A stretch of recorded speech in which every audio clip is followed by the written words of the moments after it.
अस्सलाम वालेकुम। प्रोग्राम सहाफ़ी में मतीउल्लाह जान। गरीब आदमी का 1 लीटर पेट्रोल और अमीर आदमी और बड़े अफसरान की पूरी मुफ्त पेट्रोल की टंकियाँ, जिनके अखराजात हुकूमत, सरकार, और सच्ची बात तो ये है कि गरीब आदमी ही बर्दाश्त करता है, जिसको आप टैक्स कहते हैं।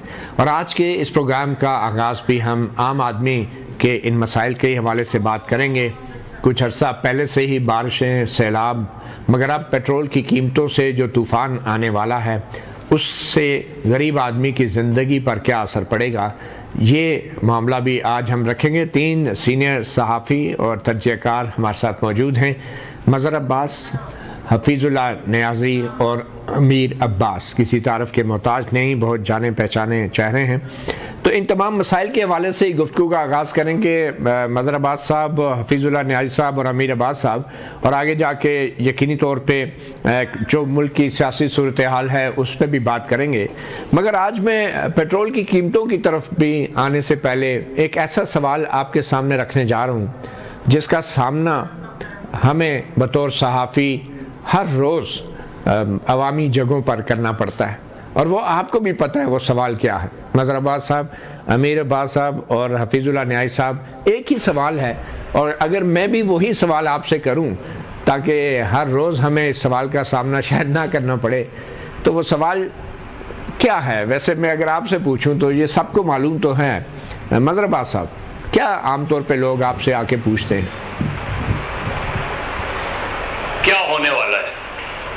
सही, ये बिल्कुल बेसिक सा क्वेश्चन होता है। वो जाहिर है वो ये समझते हैं कि शायद हमें बहुत सी चीज़ें पता हैं।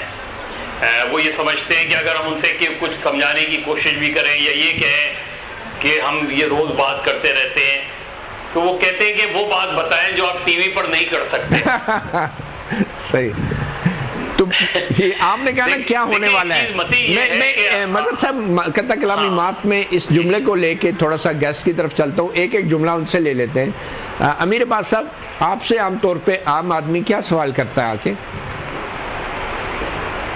देखिए, 2 तरह के सवाल होते हैं। एक तो सवाल होता है कि इमरान खान का क्या बनेगा मुस्तकबिल। दूसरा, लोगों ने एक और सवाल करना शुरू कर दिया चंद हफ्तों से। वो ये सवाल है कि जिस हद तक पाकिस्तान में डेमोक्रेसी की स्पेस श्रिंक हो रही है, जिस तरह पाकिस्तान के निज़ाम इंसाफ को बिल्कुल उसको गुलाम बना दिया गया है, जिस तरह पाकिस्तान में कॉन्स्टिट्यूशनलिज्म जो है उसको रंगेदा जा रहा है, ये सवाल कोई आम आदमी, ये सवाल मज़हर अब्बास साहब आम आदमी तो नहीं कर सकता है, तो बड़ा कोई खास आदमी, पढ़ा लिखा आदमी, मैं जरा उसको खास अल्फाज में बयान कर रहा हूं, लेकिन आम आदमी का सवाल ये होता है कि जो कुछ हो रहा है। चले मेरे पास सब, मैं आपसे इसका जवाब भी लूँगा। हफीज़ुल्लाह नियाज़ी साहब, आपसे आम आदमी पहला सवाल क्या करता है? हुकूमत टाइम पूरा करेगी कि नहीं करेगी? अच्छा, और ये सवाल मैं 60 साल से सुन रहा हूँ। अच्छा, ये पहला सवाल होता है। वो हमारी शक्लें देखते हैं ये हुकूमत चल पाएगी कि नहीं चल पाएगी। चलें फिर जवाब लेने का आगाज़ भी नियाज़ी साहब हम आपसे ही करते हैं। पहले आप अपने सवाल का जवाब दें जो आम लोग आपसे करते हैं, क्या हुकूमत अपना टाइम पूरा करेगी या नहीं? आप उसका जवाब भी दे दें ताकि मैं फिर बाकी दोस्तों से ही पूछ लूँ। मेरा जवाब वही होता है कि आज तक तो मैंने किसी वज़ीर आज़म को टाइम पूरा करते नहीं देखा, तो ये क्यों करेगी बस। ठीक है, बिल्कुल सही। और पाकिस्तान के अंदर मुझे अक्सर कहते हैं, मैं कहता हूँ जी कि आप कुछ कर लें, जब तक पॉलिटिकल स्टेबिलिटी नहीं लाएंगे सही ये मुल्क आगे नहीं बढ़ पड़ेगा। तो कहते हैं, मुझे किसी ज़मींदार ने पूछा, उन्होंने कहा जी कैसे आएगी, अब पॉलिटिकल जो है अदम इस्तेकाम क्या है? मैंने कहा ये है कि लोग ये सवाल पूछा छोड़ दें जो मोदी के बारे में नहीं कहा जाता इलेक्शन के बाद, या किसी दूसरे के बारे में नहीं कहा जा सकता। ये पाकिस्तान में से पूछा जाता है जो ये कुछ बनती है सियासी, कि वो टाइम पूरा करेगी कि नहीं करेगी। ठीक है, चलें मज़हर अब्बास साहब, क्विकली आपने अपना ही जो सवाल बताया कि जो लोग आपसे पूछते हैं कि क्या होने वाला है, तो आप उसका क्या जवाब देते हैं? मैं तो बहुत सिंपल सी बात करता हूँ।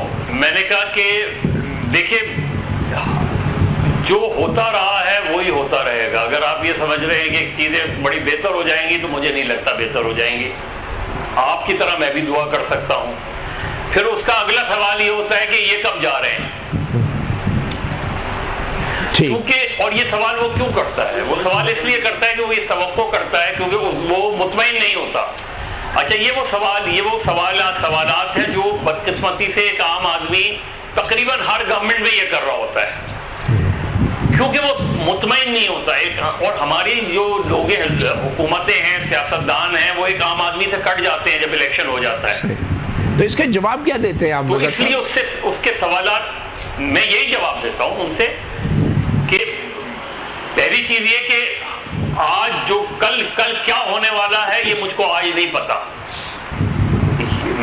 یہ حکومت چل پائے گی نہیں چل پائے گی یہ وہ مطمئن نہیں ہوتا. اور وہ اس کا اگلا سوال یہ ہوتا ہے کہ آپ ہم سے کچھ چھپا رہے ہیں. تو وہ یہ ایکسپیکٹ کرتا ہے مجھ سے کہ میں اسے مطمئن کروں. صحیح. میں اسے مطمئن کروں یہ گورنمنٹ رہے گی، میں اسے مطمئن کروں یہ گورنمنٹ کل چلی جائے گی، میں اس سے مطمئن کروں کہ مہنگائی کم ہو جائے گی. اور یقین جانے کہ میں اسے مطمئن نہیں کر پاتے. امیر عباس صاحب میں واپس آتا ہوں. مدن صاحب میں واپس آتا ہوں معذرت کے ساتھ. امیر عباس صاحب آپ نے بھی ایک سوال کیا تھا کہ عمران خان کا کیا بنے گا، کیا ہوگا عمران خان کے ساتھ، تو آپ اس کا کیا جواب دیتے ہیں عام آدمی کو اس کی تسلی کے لیے؟ دیکھیں میں تو عام آدمی کو یہ جواب دیتا ہوں کہ عمران خان کو کوئی معجزہ ہی باہر نکال سکتا ہے. کوئی انسانی کوشش عمران خان کو باہر نہیں نکال سکتی. اچھا وہ جو ہوگا معذرت کے ساتھ میرے پاس اب آپ کہتے ہیں معجزہ ہی نکال سکتا ہے، تو آپ یہ کہنا چاہ رہے ہیں جو بھی ہوگا وہ کوئی معجزہ ہی ہوگا؟ مطلب دیکھیں کیونکہ میڈیا آپ دیکھ رہے ہیں، آپ خود اس کے متاثرہ فریق ہیں، آپ کے ساتھ خود کیا ہوا. جوڈیشری آپ دیکھ رہے ہیں 26ویں ترمیم کے بعد اس کا کیا حشر ہو چکا ہے. آپ کے تمام جو ایگزیکٹو کے ادارے ہیں، پولیس، نیب، ایف آئی اے، اینٹی کرپشن، وہ بالکل یوں سوکھتے پھر رہے ہیں، ایک ہی شخص کے پیچھے لگے ہوئے ہیں. پارلیمنٹ جو ہے اس کی راہداریاں جو ہے وہ پارلیمانی آزادیوں کے لیے بند کر دی گئی ہیں. تو جو وینٹیلیٹنگ مشین آن کی جاتی گئی ہے جب کوئی بالکل سفوکیٹ کر رہا ہوتا ہے، مریض جب بالکل جاں بلب ہوتا ہے تو آپ وینٹیلیٹنگ مشین آن کرتے ہیں. تو کوئی وینٹیلیٹنگ مشین آپ کے ملک میں اس وقت نہیں ہے. تو پھر کوئی ڈیوائن انٹرونشن ہی ہو سکتی ہے، کوئی انسانی کوششیں تو تمام ان کے سامنے تو اتنے بالکل ہمالیہ کھڑے کر دی ہیں نا انہوں نے. آپ کیسے پار کر سکتے ہو؟ صحیح. وہ جو جس نے ایک تنقید کی وہ لاہور میں، وہ ساجد نواز نے 3 دن اس کو اب سے بے جا میں رکھ کے اور 3 دن کے بعد اس کے اوپر کیا ایف آئی آر کی. 1 سال پہلے جو پی ٹی آئی کی ایک ریلی کے اوپر ایف آئی آر ہوئی تھی، اس میں جو نامعلوم لوگ تھے ان میں اس کو نامزد کر دیا. بھائی پکڑا تھا اس ویڈیو پہ تو پھر اس ویڈیو پہ ایف آئی آر کر دیتے نا. جب یہ حالات ہو چکے ہیں ملک کے اندر تو پھر آپ کون سا لیگل ڈیو پروسیس سمجھتے ہیں کہ جس سے اس ملک میں چاہے وہ عمران خان ہو یا کوئی اور سیاسی کیا انصاف ملے؟ چلے حفیظ اللہ نیاز صاحب، اب عام آدمی کی بات ہو ہی رہی ہے تو یہ جو پیٹرول کی قیمتوں میں اچانک اضافہ کیا گیا ہے، ایک وقت ہوتا تھا کہ جب 2 روپے یا 3 روپے بھی قیمت بڑھانی ہوتی تھی تو حکومت کے لیے بڑا مشکل فیصلہ سمجھا جاتا تھا کہ 2 روپے 3 روپے 1 لیٹر کے پیچھے. اب تو صورتحال ہی بدل گئی ہے. اب تو 10 روپے 15 روپے اور ابھی حال ہی میں 5 روپے 36 پیسے پیٹرول کی بڑھی ہے. ہائی سپیڈ ڈیزل جو ہے وہ 11 روپے 37 پیسے بڑھ گیا ہے. تو آپ کو لگتا ہے کہ حکومت کچھ ضرورت سے زیادہ خود اعتمادی کی شکار ہو گئی ہے اور وہ سمجھتی ہے کہ اب جتنی مرضی قیمت بڑھا لیں پیٹرول کی یا ڈیزل کی، عوام پہ کچھ نہیں کر سکتی؟ جان صاحب آپ تینوں مجھ سے بہت چھوٹے ہیں. یہ 1968 میں کم و پیش میں 15 سال کا تھا اور ایوب خان کے وقت میں 2 آنے چینی مہنگی ہوئی تھی. 1 روپے 8 آنے سے 1 روپے 10 آنے ہوئی تھی. 1 روپے 10 آنے سے 1 روپے 12 آنے. اتنا مجھے زیادہ اس کا نہیں پتا، لیکن مجھے اتنا پتا ہے کہ چونکہ ہمارے گھر ایک سیاسی گھر تھا تو ان چیزوں کا شعور تھا کہ جو کوئی ہوتا ہے. تو پورے ملک میں ایک ایسا خورام مچا اور ایک جو تھی وزیر خوراک تھا محمد علی ہوتی یا کوئی اس طرح کا، تو ہوتی چینی چور پورے پاکستان کے اندر گلی کوچوں میں جلوس نکل رہے تھے اور نعرے لگ رہے تھے. خیر اینی میں میرا خیال ہے کہ مہنگائی تو اب کس دور میں آپ نے نہیں دیکھا کہ یکدم بڑھتی گئی ہے. تو میں نے آج تک مہنگائی کے اوپر کبھی کوئی اتنا سوائے وہ ایک واقعے کے 1968 کے کبھی مہنگائی پہ لوگوں کو نکلتے نہیں دیکھا.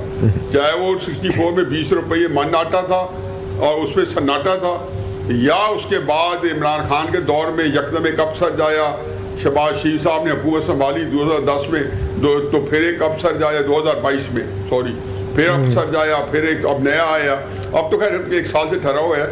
लेकिन मेरा ख्याल ये है कि लेकिन जो वैसे जब उबाल होता है ना, तो किस वक्त वो ट्रिगर कर जाता है, इफ्तिखार चौधरी के वाक़े पे कर जाए, किसी और वाक़े पे कर जाए। अच्छा न्याय साहब, इसकी ये वजह तो नहीं है कि जो सबसे बड़ी सियासी अपोजिशन जमात है उसको तो मुख्तलिफ वजूहात की बिना पे मुकम्मल तौर पे क्रश कर दिया गया है, तो अब ये पेट्रोल और दीगर अशिया की कीमतों में होश शुबा इजाफे के बावजूद भी सड़कों पे कोई रद्द अमल देखने को नहीं मिल रहा, क्योंकि बाकी सब तो हुकूमत में। देखिए अगर ना भी होते, अगर बाहर भी होते तो भी क्या कर लेते। अच्छा। किसको नहीं क्रश किया गया। 1999 में नाशी को निकाला तो सबकी दास्तान बना दी गई। ख्वाजा आसिफ को मार मार के 4 दिन में ऐसा सीधा किया कि आज तक ख्वाजा आसिफ हिज या हर मास्टर्स वॉइस बने हुए हैं। मतलब उस दिन से अब बाद बाबुलादा इसाक डार के साथ क्या किया उन्हें। आप जिनका नाम ले रहे हैं उनमें इमरान खान में कोई फर्क नहीं लग रहा आपको? इमरान खान में और इन लोगों में फर्क नहीं लग रहा? मेरा ख्याल है कि नहीं, फर्क तो मैं अब क्या कहूँ, हर बंदा अपने तरीके से देखता है जी। इमरान खान साहब का तरीके से सियासत जब डिस्कस करेंगे तो मैं अपनी कमेंट दे दूंगा, लेकिन मैं ये सिर्फ अर्ज ये कर रहा हूँ कि हर दौर में जो जितना कुछ किया अपोजिशन को ख़त्म किया तो अपोजिशन ख़त्म हो गई। चल या वो जो जाता है कोई हुक्मरान तो जो वो बिल्कुल ख़त्म हो जाता है और फिर वो अपोजिशन में आता है। अब तहरीक इंसाफ देखें, जैसे मुस्लिम नून पूरी की पूरी फौज को शिफ्ट कर गई है, नवाज शरीफ अकेला रह गया। 2019 में भी देखें आराम से वोट दे दिया, फिर तरीका जो एतमाद शायद नवाज शरीफ ना चाहते वो लेके आए, और अब पूरी हुकूमत जो कर रही है वो कंप्लाइंट है। इससे इमरान खान साहब की क्या पार्टी की जितनी क़यादत है, मेरा ख्याल है कोई रॉकेट साइंस नहीं थी। मैं तो 3 साल पहले कहा था कि जब ये अपोजिशन में आएगा तो पार्टी इंशाल्लाह सारी की सारी सॉल्यूशन के हाथ में होगी। मगर न्याय साहब हकीकत तो ये ना कि घर का एक बड़ा या एक फर्द भी अगर गायब हो जाए, लापता हो जाए, कुछ हो जाए, पूरा खानदान डिस्टर्ब हो जाता है। अगर एक पार्टी के सरबराह को पकड़ के जेल में डाल दें तो उस पार्टी पे कुछ तो असर पड़ेगा। पीएस पार्टी के तो कायद को क्या नहीं किया। नवाज शरीफ को 1.5 साल उन्होंने जिस किले में रखा गया, या भुट्टो साहब के तो बेचारे